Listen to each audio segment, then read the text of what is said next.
Do you know those sorts of people who have a well for water at home and then refuse to ever buy a bottle of water because they're convinced that they should never again pay for water? Anybody? Probably a rare thing. My grandpa is one such person. When he had his house, that is one thing he insisted on no matter where he was in the world. He was not going to pay for water again to satisfy his thirst. In a similar sense, I think we have not only a physical thirst, but a spiritual thirst for water. And in communion with the divine, Jesus wants us to drink freely of his life-giving grace, which he provides, or is trying to provide, at all times. We can try to satisfy that thirst for spiritual fulfillment in endless ways, which won't work.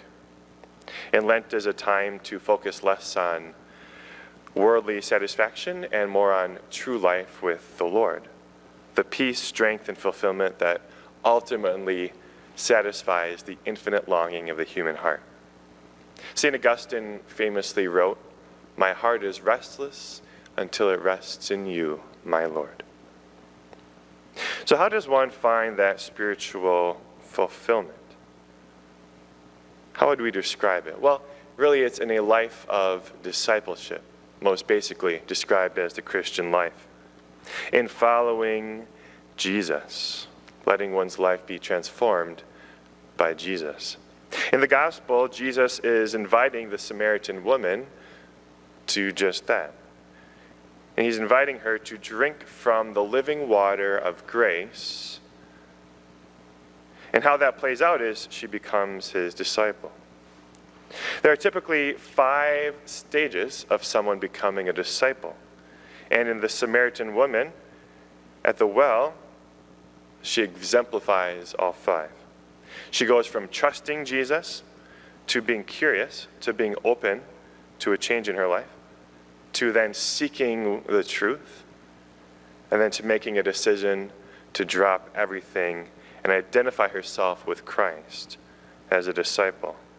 As I briefly go through these 5 steps, just think about, where are we in these? Where might you be in these stages? And they're not set in stone stages one after another, and they do build upon one another. But just consider. So first it was trust. Jesus met her at that well when she was clearly there because she was rejected by others due to the way she was living. No one goes to the well in the heat of midday. They go early in the morning or later at night when it's cooler. He showed her his humanity by then asking for a drink. He breaks the ice, so to speak. He was trustworthy, and it surprises her. In our faith journey, we need to first have some trust in, not necessarily in Jesus, but in a Christian or in the church. For most of us, that plays out through family or friends, or it might even be a stranger, or even someone we see on a video or even a movie.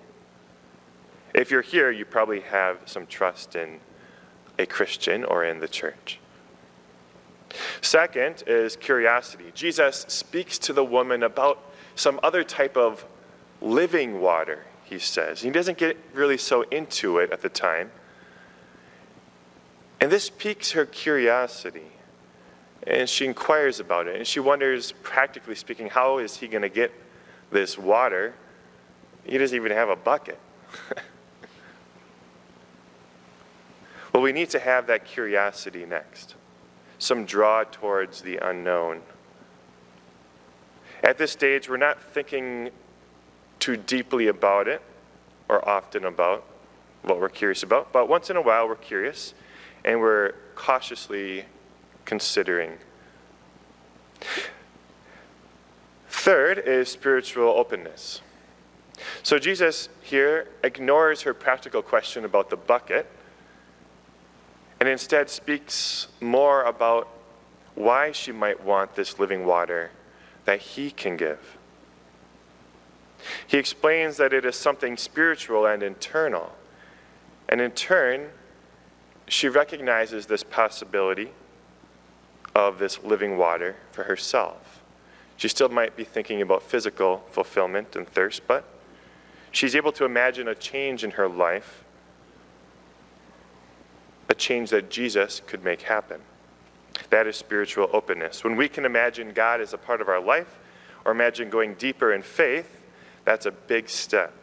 It might even be imagining ourselves going to some faith event, or imagining having a daily prayer life, or imagining the lives of a particular saint that we hear about, or even the life of a friend who is a little bit further in faith, applying to our own life. And fourth is spiritual seeking. Once the woman passes that stage of openness, Jesus then asks her a question about her personal life. We live out our faith in our lives. It's a fact. And since she is open to her life being transformed, now Jesus takes the opportunity to go there. He asks her about her marital situation. And for the first time, she tells him the truth. She says, I have no husband. If you recall that little detail, Jesus responded saying, you're right, because you've had 5 husbands, and the one you're living with now is not your husband. You see, she's seeking the truth here, and Jesus is speaking the truth into her life, into her situation. And he gives her, in those words, a summary of all that she has done, which is something an ordinary man wasn't going to know about her. And she is floored. How could he know this? She doesn't think he's God at this point. She calls him right then a prophet. But she keeps speaking more. She asks him about his Jewish heritage and how her own religious beliefs don't quite fit. And she's seeking answers. And what does Jesus do? He replies in kind with a reasonable response to her questions. So this stage of seeking is when we are actively searching for answers, to learn more, to discover truth. For me personally, this started to happen about halfway through college. Okay, I was in the open stage, probably at the beginning of high school, up until then. It wasn't until then where I realized there was so much more to be learned and known, and so much more to this faith than I ever thought, and I had no clue. I was asking, why am I Catholic? Who is Jesus really, right? Is this the true faith? And such questions. Maybe this is the stage you're at. Then lastly, in intentional discipleship, it's that dropping of the nets, so to speak, as was, if you remember, in the case of St. Peter, when Jesus says, come and I'll make you fishers of men. But for the woman at the well, it was the dropping of the jar of water. So imagine she realizes at last that Jesus is the Messiah, the one who is coming to fulfill all things. And she's convicted, and she's finally ready to have her life completely transformed. And she lets go of this jar, and it crashes to the ground.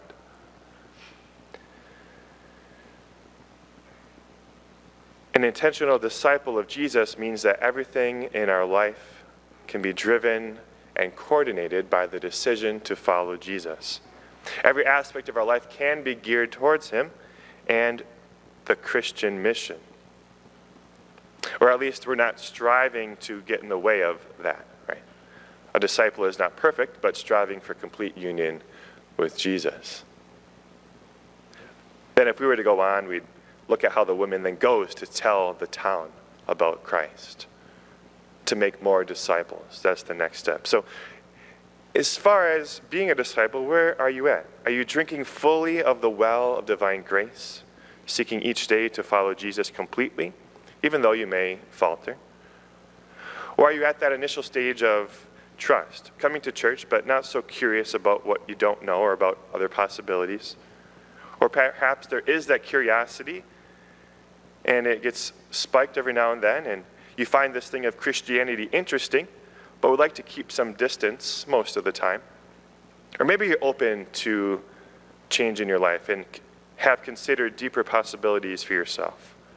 And if the right situation or experience were to happen, you'd welcome change in your life.